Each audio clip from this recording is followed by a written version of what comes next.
किसी दूसरे फैकल्टी में नहीं है, मैं मानता हूँ। जी जी। एक कॉलर ना था जुड़ चुकी है, नेहा। नेहा पूछिए अपना सवाल। जी सर, मुझे जानना है पैरामेडिकल इसमें जो कोर्सेज है फिर वो एक्चुअली तो फिर मिलता क्या है लोग इसमें, लाइक क्या इसमें अपॉर्चुनिटी क्या है हमारे? नेहा, संभवतः आपकी आवाज हम नहीं सुन पा रहे हैं, आप अपना सवाल कर सकते हैं। सर मैं सोच रहा हूँ कि जैसे आप पैरामेडिकल जा रहे हो है जी जी सर,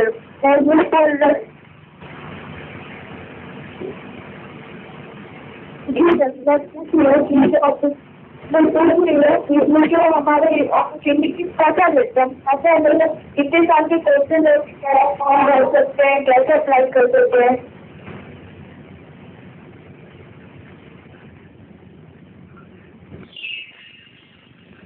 तो संभवतः नेहा की आवाज हम तक क्लियर नहीं पहुंच पा रही है। फिलहाल अनिल जी हमें रुकना पड़ेगा एक छोटे से ब्रेक के लिए, जल्द आते हैं ब्रेक के बाद।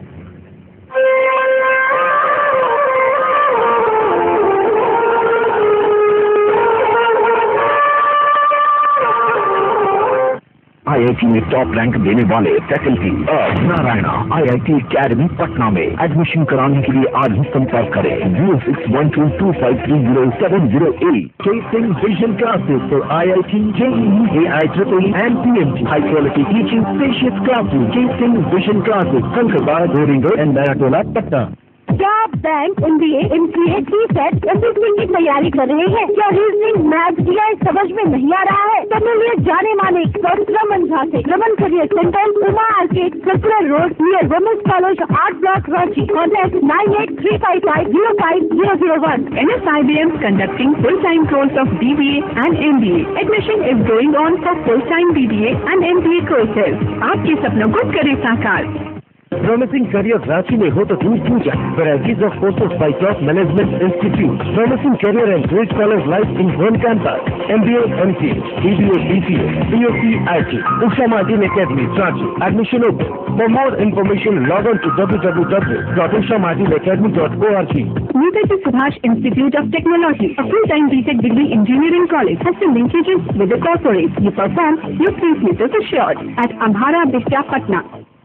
Elite Institute engineering and medical entrance exam में सफलता दिलाने वाली विश्वसनीय संस्थान। Admission open in foundation course, 11th and 12th target course for IITG, AIEEE and PMT. First floor Jagdamba tower, boring road, Patna.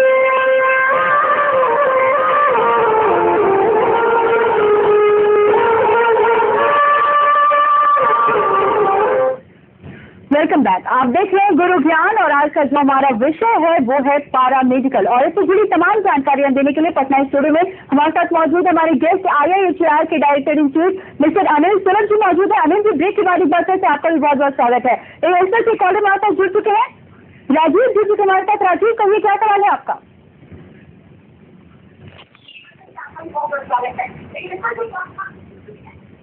Rajiv जी बोल रहा है, राजीव जी। हाँ जी, बताइए। हेलो जी, सवाल पूछिए अपना। हाँ सर, हाँ हेलो जी बताइए।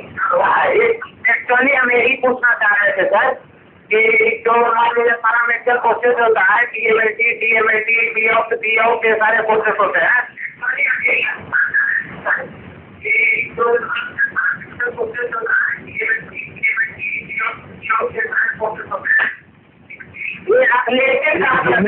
शायद ये पूछ रहे हैं कि जी जी जी जी बोलिए अनिल जी, बोलिए।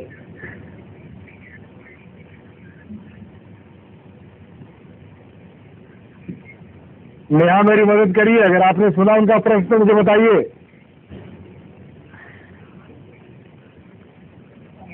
अनिल जी संभवतः साफ नहीं मिला जी। अनिल जी, संभवतः उनकी आवाज हम नहीं सुन पा रहे हैं। हम आपसे जानना चाहेंगे कि पैरामेडिकल एजुकेशन और वर्तमान में रोजगार पाने के लिए कहाँ तक सहायक है, क्या लगता है आपको?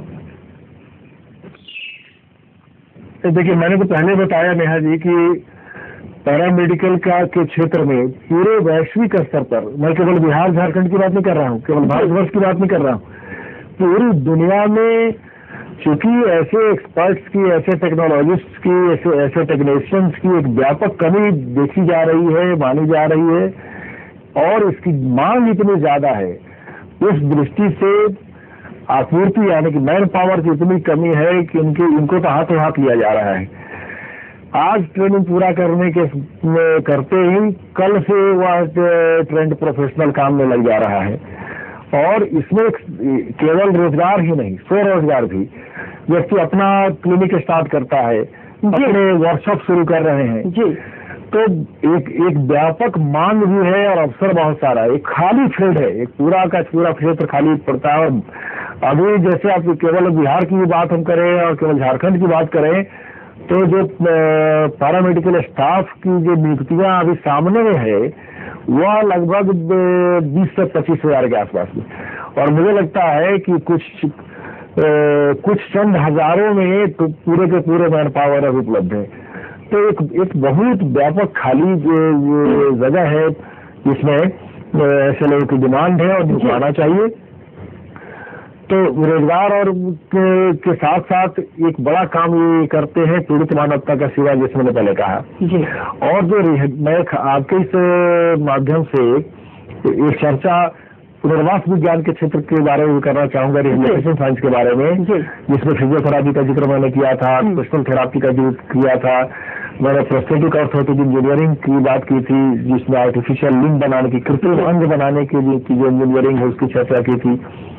जो लोग, जो बच्चे गूंगे बहरे होते हैं, जो बोल सुन नहीं सकते, जो हकलाते तुतलाते हैं, ऐसे बच्चों के लिए, ऐसे लोगों के लिए जो एक्सपर्टाइज डेवलप हुई है, विकसित हुई है विशेषज्ञता, जिसको हम audiology and speech language pathology कहते हैं, जिसे आम फॉर्म में स्पीच थेरापी भी कहा जाता है। तो ये जो पाठ्यक्रम आया है, ये सब इतनी मांग है इसकी, क्योंकि अब पहले तो ये समझा जाता था, बल्कि आज भी बहुत लोग जानकारी के अभाव में मानते हैं कि जो गूंगा है, जो बहरा है, वो कभी सुन नहीं सकेगा, गूंगा कभी बोल नहीं सकेगा, हकलाने पिटलाने की ऐसी बीमारी है जो कभी ठीक नहीं हो सकती है। तो या किसी को लकवा मार गया है तो अब वो अपने चल फिर नहीं सकेगा। तो कई ऐसी समस्याएं हैं जो विकलांगता का कारण और कारक बन जाती हैं। उन समस्याओं का भी निदान अब तलाश किया गया है। वैज्ञानिक तरक्की इतनी हुई है कि फिजियोथेरापी में, ऑक्यूपेशनल थेरापी में, प्रोस्थेटिक ऑर्थोपेडिक इंजीनियरिंग में, audiology and speech language pathology में काफी डेवलपमेंट हुआ, काफी विकास हुआ है। अब जो नई तकनीक आई है उसमें सारी संभावनाएं खुली हैं। अब एक स्पीच थेरापिस्ट गूंगे बच्चों को उसको बोलने के लिए सिखा रहे हैं, बच्चे बोल रहे हैं, हकलाना चुटलाना जैसी बीमारी ठीक हो जाती है। तो इस क्षेत्र में प्रोफेशनल्स की एक बड़ी कमी है, क्योंकि ऐसे प्रोफेशनल्स बहुत थोड़े हैं, नहीं के बराबर हैं। इसलिए सेवाएं जितनी जहां तक पहुंचनी चाहिए वहां तक नहीं पहुंच पा रही है। जितने केंद्र अपेक्षित हैं, जितने सेंटर एस्टेब्लिश किए जाने हैं, वहां चूंकि प्रोफेशनल नहीं है, इस कारण से वो सेंटर्स तक फिर शुरू नहीं हो पा रहे हैं। यानी यहाँ तक कि भारत सरकार ने जितने सेंटर्स डिसेबिलिटी के सेंटर्स एस्टेब्लिश किए हैं, वहां भी चूंकि मैन पावर अभी उपलब्ध नहीं हो पाया है, वो शुरू नहीं हो सका है। तो इस तरह से मैं समझता हूँ कि व्यापक मांग इन क्षेत्रों में है। स्पेशल एजुकेशन का एक फील्ड है ऐसा, जिसमें अनिल जी इस वक्त एक कॉलर हमारे साथ जुड़ चुके हैं, कृष्ण भूषण पूछिए अपना सवाल। पूछ रहा है कि पारा मेडिकल से अल्टरनेटिव मेडिसिन करके कोई सब्जेक्ट होता है क्या? Alternative medicine. अनिल जी इनका सवाल है कि पारा मेडिकल में अल्टरनेटिव करके कुछ कोर्स होता है या सब्जेक्ट होता है? अल्टरनेटिव मेडिसिन नहीं, अल्टरनेटिव मेडिसिन जैसे मैंने पहले बताया था योगा थेरापी के सिलसिले में जी बोलिए अनिल जी बोलिए। अल्टरनेटिव मेडिसिन के संदर्भ में जो प्रश्न, अल्टरनेटिव मेडिसिन एक अलग सिस्टम है वो मेडिकल साइंस का, या अपने ट्रीटमेंट का कह सकते हैं, हेल्थ सर्विसेज का, उसका इससे कोई रिश्ता नाता नहीं है। इसको हम अल्टरनेटिव मेडिसिन नहीं कहते हैं जी, ये तो बाकायदा साइंटिफिक सिस्टम है ट्रीटमेंट का भी और हेल्थ सर्विसेज में सपोर्टिंग का भी। एक सपोर्टिंग मैन पावर, एक सपोर्टिंग इंफ्रास्ट्रक्चर देने के लिए, उपलब्ध कराने के लिए ये तो मेडिकल साइंस का लेटेस्ट मेडिकल साइंस का ये एडिशन है, ये इससे जुड़ी हुई चीजें, ये अल्टरनेटिव मेडिसिन नहीं है। अल्टरनेटिव मेडिसिन में आप योगा को कह सकते हैं, नेचुरोपैथी को कह सकते हैं, आप दूसरी जो पद्धतियां हैं उसको हम अल्टरनेटिव पद्धति कहते हैं। ये पारा मेडिकल का क्षेत्र या रिहेबिलिटेशन का क्षेत्र अल्टरनेटिव मेडिसिन में नहीं आता, बल्कि ये स्वतंत्र क्षेत्र है नए मेडिकल साइंस का, जो ये आपका मॉडर्न मेडिकल साइंस है, इंग्लिश मेडिसिन है, इंग्लिश सिस्टम ऑफ ट्रीटमेंट, उसी का एक ये हिस्सा है। ये अलग बात है कि फिजियोथेरापी का जो सिस्टम है, फिजियोथेरापी के माध्यम से जो इलाज दिया जाता है, ट्रीटमेंट किया जाता है, उससे मेडिसिन का उपयोग नहीं होता, लेकिन वो अल्टरनेटिव मेडिसिन उसको नहीं कहते हैं। और इस वक्त एक कॉलर हमारे जुड़ चुके हैं, सुनील कहिए क्या सवाल है आपका? हेलो जी आप अपना सवाल बताएं। हाँ, मेरा सवाल है कि पारा मेडिकल के अंतर्गत जो ऑप्थेल्मिक असिस्टेंट का कोर्स आते हैं, उनका क्वालिफिकेशन क्या होना चाहिए और उससे किस तरह की तैयारी कराई जाती है और क्या बताया जाता है उससे? अनिल जी सुना आपने? मैं पूरी तरह से नहीं, लेकिन शायद ऑप्थाल्मिक असिस्टेंट के बारे में कुछ क्या पूछ रहे हैं। जी तो ऑप्थाल्मिक असिस्टेंट का जी हाँ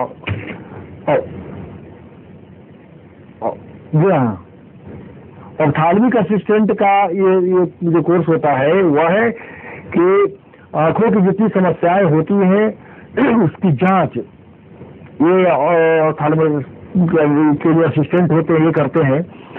आपको मालूम है कि वो आई सर्जन जितने होते हैं आई से संबंधित सर्जरी वगैरह करते हैं, लेकिन उनको प्रारंभिक सहयोग देने के लिए, आंखों की सभी तरह की जांच के लिए, उसमें कोई समस्या है तो उसका निदान निकालते हैं, बताते हैं, जिससे आंखों के चश्मे का पावर कितना है नहीं है, तो ये इन सब की जानकारी देने के लिए एक बहुत ही अच्छा कोर्स है। और इसमें तो अब एक नए डिग्री स्तर के भी पाठ्यक्रम आए हैं, बैचलर ऑफ ऑप्थाल्मोलॉजी इस नाम से एक नया पाठ्यक्रम आया है जो डिग्री स्तर का है, जो बहुत हद तक वो आई सर्जन के बहुत करीब ला देता है इस तरह के टेक्नीशियंस को।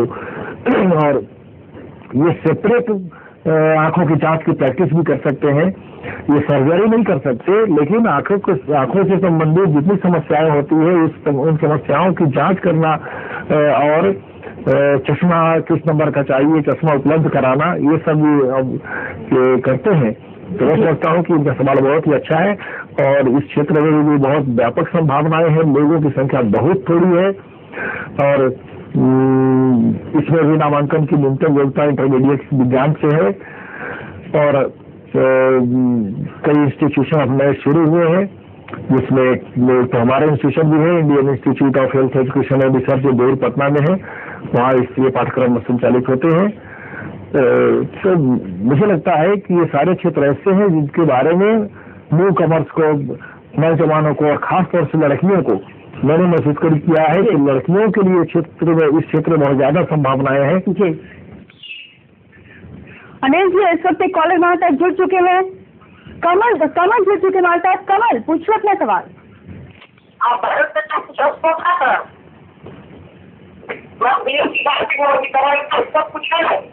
अनिल जी उनका सवाल है कि पारा मेडिकल में बायोटेक्नोलॉजी का कुछ स्कोप है? नहीं ठीक है, उनका सही सवाल है, बायोटेक्नोलॉजी का भी बहुत अच्छा स्कोप है। ये जो पेड़ पौधों से संबंधित, खेती से संबंधित, काश्त से संबंधित और इसमें जो समस्याएं आती हैं उनके निदान के लिए और कैसे हम अपने प्रोडक्ट्स को और बढ़ा सकते हैं, कैसे इसमें जो नए शोध वगैरह आए हैं उनका क्या उपयोग कर करके हम इस पद्धति को और विकसित कर सकते हैं, उत्पादन कैसे बढ़ा सकते हैं, इन सब चीजों के बारे में एक विस्तृत जानकारी इसमें मिलती है। और मैं समझता हूँ कि ये एक अच्छा पाठ्यक्रम है जिससे जुड़ना चाहिए कि बायोटेक्नोलॉजी एक अलग ही साइंस ही है, एक सेपरेट साइंस है, एक टॉपिक साइंस है जिसमें अभी प्रचुर संभावनाएं हैं बच्चों के लिए। अनिल जी इस वक्त एक कॉल हमारे साथ जुड़ चुके हैं, समित पूछो अपना सवाल। समीर, क्या आप उन्हें सुन पा रहे हैं? समीर, सबसे पहले आप अपने टीवी सेट का वॉल्यूम बिल्कुल म्यूट कर दीजिए ताकि आपकी आवाज हम तक क्लियर आ सके। अब अपना सवाल बोलिए। हाँ, हेलो, नमस्कार जी बताइए।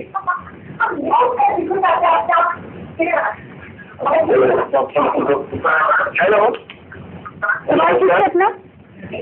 हाँ, हम एमपी वाले चाहते हैं कि मल्टीपर्पज वर्कर जो है उसका क्या स्कोप है पैरामेडिकल में एमपी का।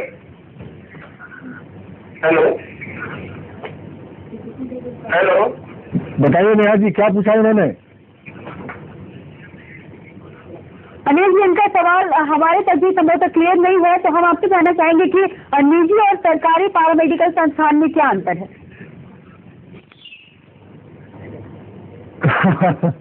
निजी और सरकारी संस्थानों में अंतर कुछ नहीं होता। निजी और सरकारी संस्थानों में इतना ही अंतर है कि एक संस्था सरकार चलाती है, दूसरा कोई एनजीओ चलाता है। और लेकिन संस्थाओं में मानक एक जैसे होने चाहिए। जो टीचिंग क्वालिटी है, क्वालिटी टीचिंग होनी चाहिए। उसके लिए जो आवश्यक इंफ्रास्ट्रक्चर है, आधारभूत संरचना है, चाहे प्रयोगशाला हो, लाइब्रेरी हो, कक्षा हो, क्लासरूम, और सबसे महत्वपूर्ण कि अच्छे टीचर्स, ये होना चाहिए। और अगर ये उपलब्ध है तो मैं समझता हूँ कि जहाँ भी ये सुविधाएं उपलब्ध है, चाहे वो सरकार में हो या। चलिए अनिल जी, आप हमारे स्टूडियो में आए, अपने पैरामेडिकल जैसे तमाम जानकारियां हमें दी, हमसे बातचीत की, आपका बहुत बहुत धन्यवाद। तो गुरु ज्ञान में आज बस इतना ही, मुझे दीजिए इजाजत, नमस्कार।